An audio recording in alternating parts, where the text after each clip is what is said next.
යාළුවනේ මගේ දෙවෙනි vlog එකටත් මම ඔයාලව සාදරයෙන් පිළිගන්නවා. අද ඉතින් මමයි නිප්පයියි යන්න හදන්නේ කොහේ හරි එතනට ගිහින්ම කියන්නම්කෝ යන තැන. ගමනට පාන ටික ගැහුණා. ඉතින් යාළුවනේ අද අපි ආවේ බදුල්ලේ මුතියංගනේ පෙරහැරට. ඉතින් අපිට එන්න පරක් වුණ නිසා මායි නිප්පයි තිමිරයි මායි ටක් ගාලා ඇද ගන්න ගමන් ඉන්නේ පෙරහැර පටන් ගන්න කලින්. මම දත්ත කට මැදගෙන ඉතින් යාළුවේ පළවෙනි දවසේ පෙරහැර ඕර වෙලා වීඩියෝ එකක් දාන්න අමතක වුණා මහන්සි නැත. කොහොම හරි අපි බදුල්ලේ ඉඳලා පාන්දරම ආව ඇල්ලේ ෆ්ලවර් ගාඩන් හොටෙල් එකේ වෙඩින් එකක් ගහන්න. ඉතින් මේ හොටෙල් එකේ නම් මාරම ලස්සනක් යාළුවේ තියෙන්නේ. ඇවිල්ලාම බලන්න එන. ඉතින් මේ යාළුවේ මං යනවා ලැස්ති වෙන්න පරක් වෙලා තියෙන්නේ. ඉතින් චමාමලයයි මායි ලෑස්ති වෙලා ඉන්නේ වෙල්කම් එකට. එහෙනම් යාළුවේ අපි ගිහින් නටලෙන්න.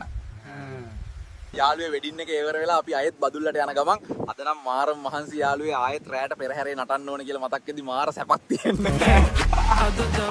හයි මම දසුන් ඒත් ගොඩක් උන් සිරිල් කියලා කියන්නේ කොහොම හරි අපි සෙට් එකම පෙරහැරේ නටන්න ලෑස්ති වෙලා ඉන්නේ. අද නම් සෙට් එකම පෙරහැරේ වෙනසක් කරනවා. 18 වන්නම් ඔකරකන්නම් දෙන හිත මංගානේ හවසට එහෙනම් මම එන්නම් කෙල්ලෙනුඹ එනවානේ 18 වන්නම්. ඉතින් යාළුවේ ඔයාලා දකින්න ඇති ගියේ මම පෙරහැරේ ගහපු පිනුන් ටික තාම නම් හොඳටම බෑ යාළුවේ. තාමත් පුරුදු වෙන ගමන් ඉන්නේ. යාළුවේ අපි දැන් මේ ඇවිල්ලා ඉන්නේ බදුළු ඔයේ නාන්න. බදුල්ලේ උන් ටික නම් නාන ගමන් ඉන්නේ සීතල වතුරේ. අපිට සීතලේ නාන්න බෑනේ අපි වියලි කලාපෙන්නේ.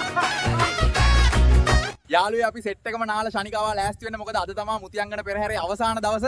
අදත් සෙට් එකම වෙනසක් කරනවා. එහෙනම් යාළුවේ අපි නටලෙන්නම් බා. ඉතින් යාළුවේ පෙරහැර ඉවර නිසා මං ගෙදර යන ගමන් යාළුවේ. එහෙනම් ඊළඟ වේලොග් එකෙන් සෙට් වෙමු යාළුවේ. මාව ෆලෝ කරලා තියාගන්න. බයි. 18 වන්නම් ඔකරකන්නම්